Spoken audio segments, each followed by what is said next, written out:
This is Virgil Ortiz, and you're watching REED-BBS.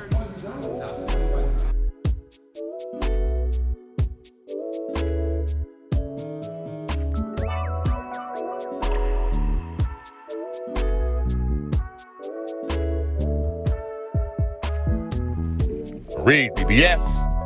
BBS. Motherfucker lose one fight. Goes from sugar to shit. Penthouse to outhouse, huh? Seeing a lot of Monday morning armchair, fake-ass boxing trainers and motherfuckers that can't even spell neurologists or psychologists spewing bullshit on ERROL Spence. But I'm here for all the smoke. So let's do it. Let's address the litany of false narratives polluting the internet. He's high, he's spacey, he just looks different. Here's the deal. ERROL Spence has always looked high. He's a droopy eye motherfucker. It is what it is. Look at the picture on the screen right now in this video. That's him at 15. He looks high in that picture. He looks high in this picture. He looks high in this picture. He looks high in this picture. That's just ERROL Spence's eyes, y'all. So let's drop that.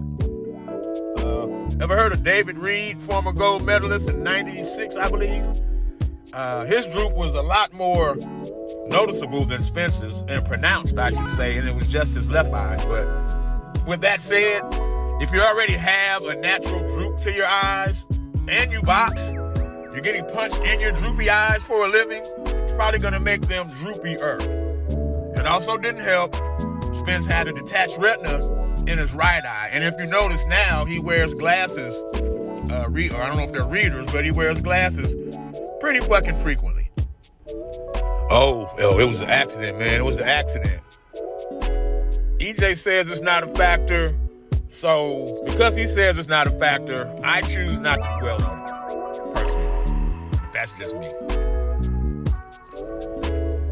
Stephen A. Smith and others have had the unmitigated gall to call for Spence's retirement on some fake sympathy, whispery voice ass shit.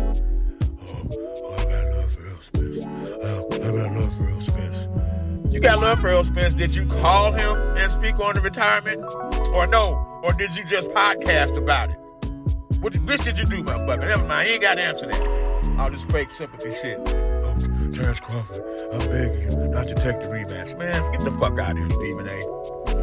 The weight cut, again, EJ says it's not a factor. I won't dwell on it, except to say he was 152 pounds as an amateur, and his entire pro career has been spent at 147 for the last 11 years. So, oh man, hey Bud, he carried him, man. This fight was non-competitive. He didn't win a round. He didn't win a minute of any round. That's bullshit also. We're splitting hairs. Bud dominated the fight. Make no mistake. All I'm saying is the first 3 rounds were competitive. By most accounts, EJ won the first round. To me, EJ was winning round 2, or he was at least even in round 2 up until Bud dropped him. And then EJ started round 3 very strongly until Bud took over about mid to late in that round. I'm not telling you it was a competitive fight. I'm telling you there were competitive moments. The fight didn't get one-sided till the 4th round, and I stand on that. We can debate it back and forth all you want. Whatever. I don't care. What I do know is, growing up in them hot Texas gyms, small-ass rings, tough, aggressive Mexican sparring partners and shit, that builds character, man. That builds character. Put nuts on your balls. And when all else failed EJ, we saw his true character. EJ's a dog. People say they're a dog. Others demonstrate to you they're a dog. We saw his grit, his determination, his heart, cojones. So if nothing else, no one can question that after what we saw this past Saturday night. But on some Roy Jones, y'all must have forgot shit. I feel like I gotta remind y'all, this motherfucker's 28-1 with 22 KOs. Up until last Saturday night, he had 3 of the 4 belts at welterweight. And he had the IBF belt for over 6 years.